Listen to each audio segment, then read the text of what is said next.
Кейбір еркектердің қалтасында қанша теңге бар екен, анау жақтан жүріп келе жатқанда біліп қоюға болады аға. Кердең өзіне сондай уверені. Білдірмеймін дегендердің өзі айнаның алдына шашын тарағанда олигарх көріп тұрады ғой өзінен. Айлық келді дейді ғой. Оның өзін бұлай айтпайды. Айлық келді, сендерге қанша теңге керек дейді ғой. Ойбай, жүрегің зырқ ете қалады. Наконец-то келді.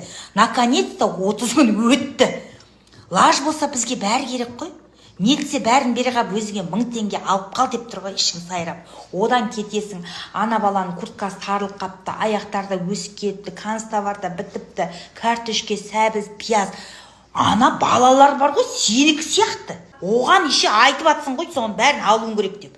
Ішінде есепте бірақ өзің жоқсың. Бірақ бір ойың бар ішінде. Осының ішінен өзім де жымқырам деп ойлап тұрасың ғой. Өзім де жымқырам, өзіме бірдеңе есеп енді кетіп жатыр.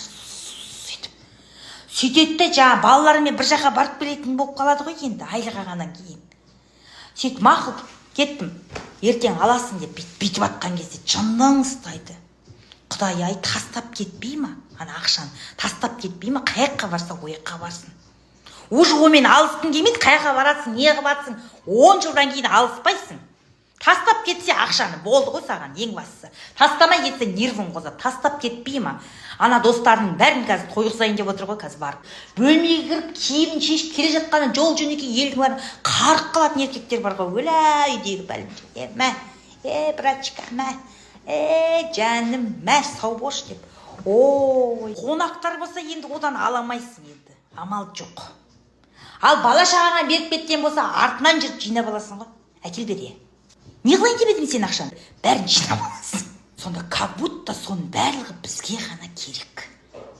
Баяғы ағам мен жеңгемдердің ұрыстары қандай еді шіркін. Ағаларымыз да еркеді ғой шіркін.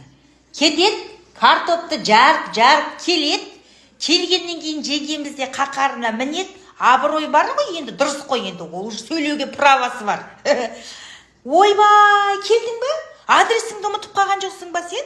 Хорошо, что аяқ киіммен келдің. Бұл алдында да сөйткен. Жақан бәле бол дейтін жәннен болған. Жақсы дос таптың, сен жақсы болдың ғой деп әңкілтетіп әкетіп атқанда ана ағам байғыз бірінші күн балабақшаға барған баладай көз бақырайып отырады. Жеңгең әр қарай оталады. Әр қарай тіршілік керек емес болған, үй керек емес болған. Аты жөнін айтпайды, қаяқтан келгенін айтпайды. Әкетіп атса ағаң саңғырып. Тек қойды, жеңгең ашу ғой, не дейді деген түрі ғой енді. Ананы қарасаң үй соғып жатыр, ананы қарасаң ананы бүйтіп жатыр. Бол жүр деп әкетіп атқан кезде ағамыз артық кетті дейді ғой. Болды деп қайрық қойды арасында. Шай әкелші деп қойды. Шай бермейін деп жүрген жеңгең жоқ, не түзу бірақ. Шай дайындап жүр, беріп жүр, әкеледі, бұрқ етеді да, сүнгейін тоқтап. Тәтемдер келіп кетті. Ертең жем тартуға барамыз дейді деп қойды. Ағаңда бер қарады дегені ғой. Қай уақытта барамыз дейді деп қойды. Міне әңгіме арқайы кетеді, өрбіп бітті. Қазір келіндер күйеуінің қақта отқанын біледі, фото, видео, отчетпен бәрін біліп отыр. Біліп отқаның өзінде үйге келгенде екінші ана бай бар ғой. Не только что капель, бөлмеден шықпай қалады.